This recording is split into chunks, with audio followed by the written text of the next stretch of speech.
அனைவருக்கும் வணக்கம். எல்லாரும் எப்படி இருக்கீங்க? நாங்க ரொம்பவே நல்லாயிருக்கோம். இந்த நாள் இனிய நாளாக அமைய எல்லாருக்குமே வாழ்த்துக்கள். இன்னைக்கு நம்ம பார்க்க போறது ரிசப்ஷன் வீடியோ தான். புதன்கிழமை கல்யாணம் முடிஞ்சு அடுத்த நாள் வந்துட்டு பொண்ணு மாப்பிள்ளைய வீட்டுக்கு கூட்டிட்டு வந்தாச்சு. இன்னைக்கு ரிசப்ஷனு. இன்னைக்கு வந்துட்டு பொண்ணு மாப்பிள்ளையும் வந்துட்டு மாப்பிள்ளை வீட்லேருந்து பொண்ணு வீட்டுக்கு போகிற நாள். பொண்ணு வீட்லேருந்து எல்லோரும் வருவாங்க. இன்றைக்கி வந்துட்டு 30 கிலோ போட்டு சீரக சம்பா வந்துட்டு ரைஸில் பிரியாணி வச்சனால வீட்டில் வந்துட்டு நாங்கள் சமைக்கலை. சமையலுக்கு வந்துட்டு ஆள் போட்டாச்சு. சமையலுக்கு வந்து சமைக்கிறவங்க வந்துட்டு வேறு யாருமே கிடையாது. என்னோடய அண்ணன், என்னோடய அத்தை பொண்ணோட வீட்டுக்காரர் தான். கூட பிறந்த அண்ணன் மாதிரி. அண்ணன் வந்துட்டு நெய்ச்சோறு சமைச்சாவே வந்துட்டு பயங்கரமாக இருக்கும். தாளிக்கும் போதே வந்துட்டு பசி வயிற்ற கிள்ளிரும். அவ்வளோ ஒரு டேஸ்ட்டாக இருக்கும். வீடே மணக்கும். பிரியாணின்னா சொல்லவா வேணும்.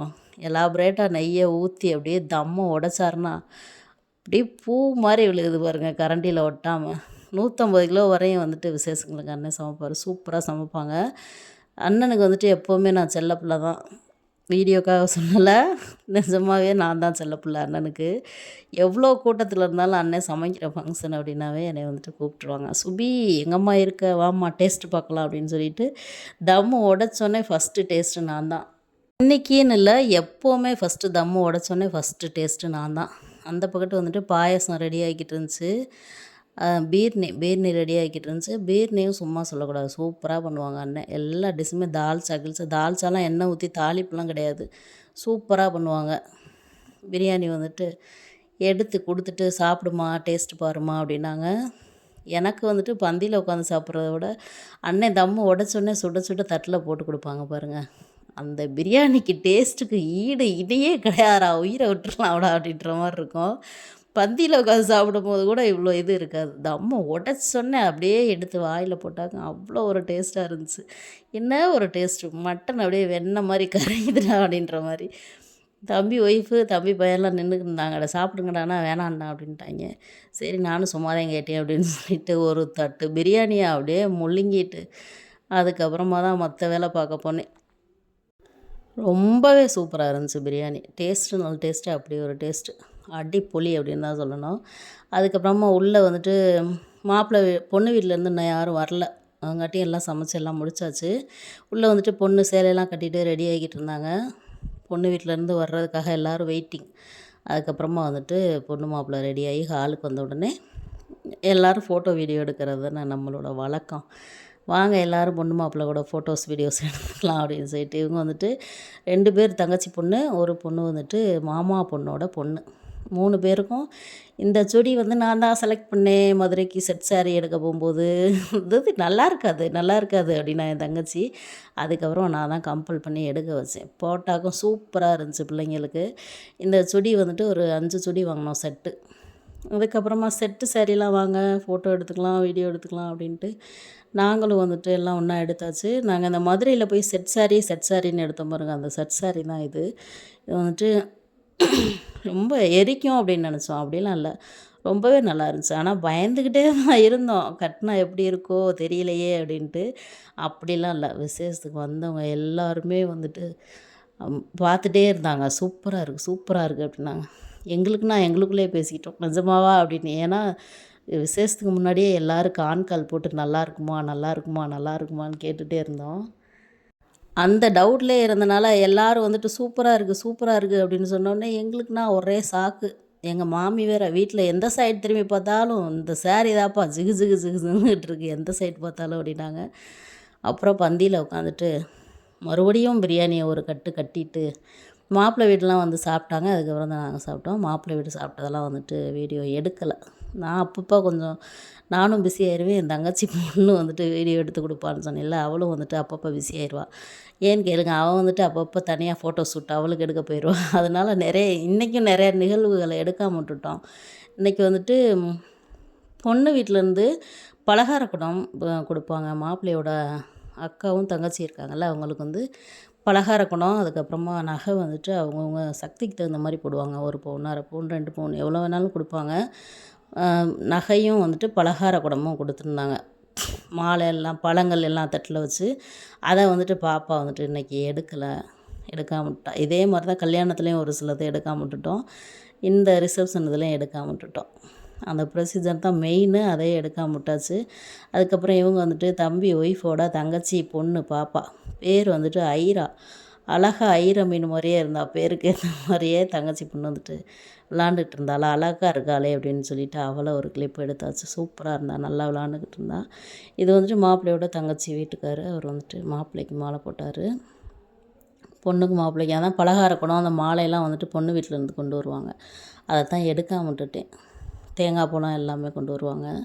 அப்புறம் மாலையை போட்டு விட்டுட்டு மறுபடியும் பாலும் பழம் கொடுக்குற ப்ராசஸ். இவங்க தான் வந்துட்டு எங்கள் அம்மா கூட பிறந்ததுலே வந்துட்டு கடைசி தம்பி. எங்கள் அம்மா கூட பிறந்தவங்க 7, 8 பேர் சொன்னேன் இல்லையா, அதில் வந்துட்டு இவங்க தான் கடைசி மாமா, கடைக்குட்டி மாமா அப்படின்னு சொல்லலாம். அவங்க ஃபஸ்ட்டு பால் பழம் கொடுத்தாங்க. அதுக்கப்புறம் பெரிய கரண்டியாக போட்டு விட்டாங்க பால் பழம் கிண்ணத்தில். ஸ்பூனில் கொடுங்கப்பா அப்படின்னு சொல்லிட்டு மறுபடியும் ஸ்பூனை மாற்றிட்டு அவர் வந்துட்டு மாப்பிள்ளைக்கு ஏமாற்றி கொடுத்துக்கிட்டு இருந்தார். கேலி வேணும்ல, ஏமாற்றி பால் பழம் கொடுத்துக்கிட்டு இருந்தாங்க. அதுக்கப்புறம் வந்துட்டு மாப்பிள்ளையோட தங்கச்சி, அதுக்கப்புறம் வந்துட்டு எங்கள் அக்கா கொடுத்துச்சு. இது வந்துட்டு இந்த நலுங்கு கல்யாணத்தில் சொல்லியிருந்தேன்ல, அது மாதிரி தான். இது நீண்ட நெடிய ப்ராசஸ் தான். எல்லாரும் கொடுக்கணும். பொண்ணு வீட்டிலேருந்து லேட் ஆயிடுச்சு அனுப்பிவிடுங்கப்பா, திருப்பூர் வரையும் போகணும்ப்பா, விடிய போகணும், என்னப்பா இப்படி பண்ணுறீங்க, இவ்வளோ பாலும் பழத்தை கொடுத்தா நாங்கள் என்னப்பா ஆகணும் அப்படின்னு இருந்தாங்க. இப்போ பாலும் பழம் கொடுக்குறவங்க தான் எங்கள் அண்ணன். எங்கள் அம்மா கூட பிறந்தவங்களே வந்துட்டு இவங்க தான் ஃபஸ்ட்டு. பேரம்பேத்திலே வந்துட்டு இவங்க தான் ஃபஸ்ட்டு. 2வது எங்கள் அக்கா, 3வது நான், அது மாதிரி வருவோம். இவங்க தான் வந்துட்டு எங்கள் அண்ணன். அவங்க பாலும் பழம் கொடுத்தோடனே அதுக்கப்புறமா வந்துட்டு முக்கியமானவங்க ஒருத்தவங்க, இவங்க தான் என்னோட கடைசி சித்தி, எங்கள் அம்மா கூட பிறந்த தங்கச்சி.